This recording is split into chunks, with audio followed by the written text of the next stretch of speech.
पुणे महापालिकेच्या निवडणुकीसाठी आज मतदान जे आहे ते पार पडतंय आणि आपण पाहतोय की रवींद्र धंगेकर यांचं कुटुंब जे आहे ते सध्या मतदानासाठी बाहेर पडतंय।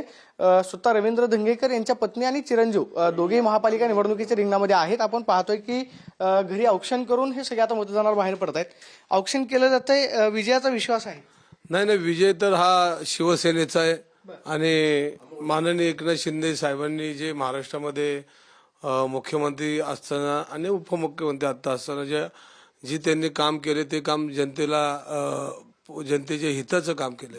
त्यामुळं जनता ही एकनाथ शिंदे साहेबांच्या नेतृत्वाखाली धनुष्यबाणाला विजय करणं हा माझा पूर्णपणे विश्वास आहे। प्रणव, आतापर्यंत तू सगळ्या प्रभागामध्ये फिरला, वडिलांनी केलेली कामं असतील किंवा जनतेचा कसा प्रतिसाद मिळाला, काय म्हणणं होतं लोकांचं? छत्रपती शिवरायांच्या भूमीतनं मी आज निवडणूक लढवतोय आणि हे सगळं असताना माझ्या वडिलांचं जे 30-35 वर्षाचं जे काम होतं, नक्कीच लोकांची भूमिका उत्साह चांगला आहे, चांगला कौल दिसतोय। तर आता बघू काय होतं पुढे।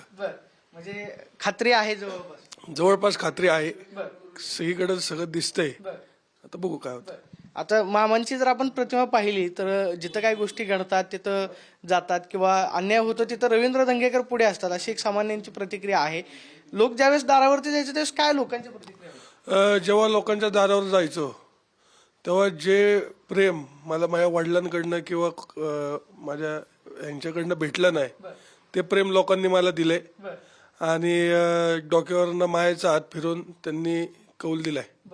काय वाटतं मामी, आता सकाळ सकाळ औक्षण करून मुलगाही निवडणुकीच्या रिंगणामध्ये आहे, तुम्ही आहात, विश्वास आहे? नक्कीच विश्वास आहे। धंगेकर साहेबांनी जी लोकांची 35 वर्ष गेली सेवा केलेली आहे त्याचं फळ आम्हाला दोघांना नक्की मिळणार आहे। म्हणजे सगळा विश्वास घेऊनच तुम्ही आता आज बाहेर पडला? हो, नक्कीच विश्वास आहे मला आणि जनता आमच्या पाठीशी आहे। जेव्हा आम्ही घरोघरी प्रचाराला जात होतो म्हणजे जितक्या लोकांपर्यंत पोहोचता येईल तितक्या लोकांपर्यंत आम्ही जीव तोडून पोहोचलो आणि पोहोचल्यानंतर लोकांच्या चेहऱ्यावर एक मी धंगेकर साहेबांची पत्नी आहे अशी ओळख करून दिल्यानंतर एक समाधान असायचं की अरे हा असे भुवया उंचवायचे, छान छान वहिनी, बरं झालं तुम्ही निवडणुकीला उभं राहिले, आता आमची कामं पटपट होतील। ह्या ज्या लोकांच्या भावना होत्या त्याच्यातून मला असा विश्वास वाटतोय की नक्कीच मला लोक निवडून देतील। शिवसेनेचं काय चित्र आपल्याला पुणे शहरामध्ये पाहायला मिळेल?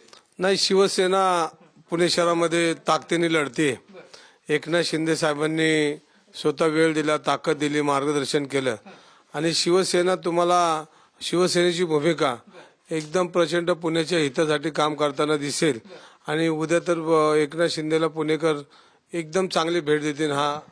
तुमची लढाई ही भाजपच्या विरोधामध्ये होती, आधीच तुम्ही स्पष्ट केलेलं होतं, मात्र गेल्या 4-5 दिवसांपासून जे काय पुण्यामध्ये घडलं त्याला पुणेकर कसं उत्तर देईल? नाही, याच्यामध्ये आपण बघितलं असेल की मी भारतीय जनता पार्टीच्या विरोधात आज बी नाही, उद्या बी नसेल, पण जी विकृती होती त्या विकृतीच्या विरोधात माझी लढाई होती आणि ती राहणार आहे। आपण बघितलं असेल तर भ्रष्टाचार आणि महानगरपालिका हे समीकरण झालेलं आहे। ठेकेदार बिल्डर व्हायला लागले, नगरसेवक व्हायला लागले आणि नगरसेवक ठेकेदार व्हायला लागले, अशी परिस्थिती हा महानगरपालिकेमध्ये आहे आणि ह्या परिस्थितीमुळे आज पुणेकर एकदम प्रचंड समजून घेतलेलं आहे आणि ते आज सगळे त्याचं उत्तर पुणेकर देतील। म्हणजे उद्या शिवसेना विजयाचा गुलाल उधळणार?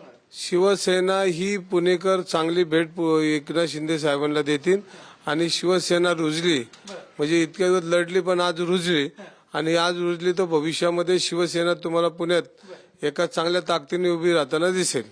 प्रणव, सभागृहामध्ये आई आणि तुम्ही दोघे जण जाणार आहे? 100% जाणार।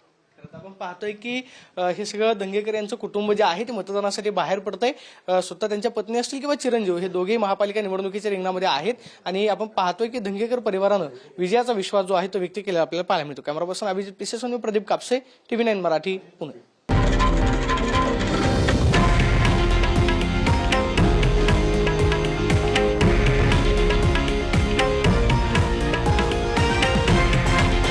हे आहे देशातील नंबर 1 न्यूज नेटवर्क आणि आपण पाहत आहात TV9 मराठी, एकमेव।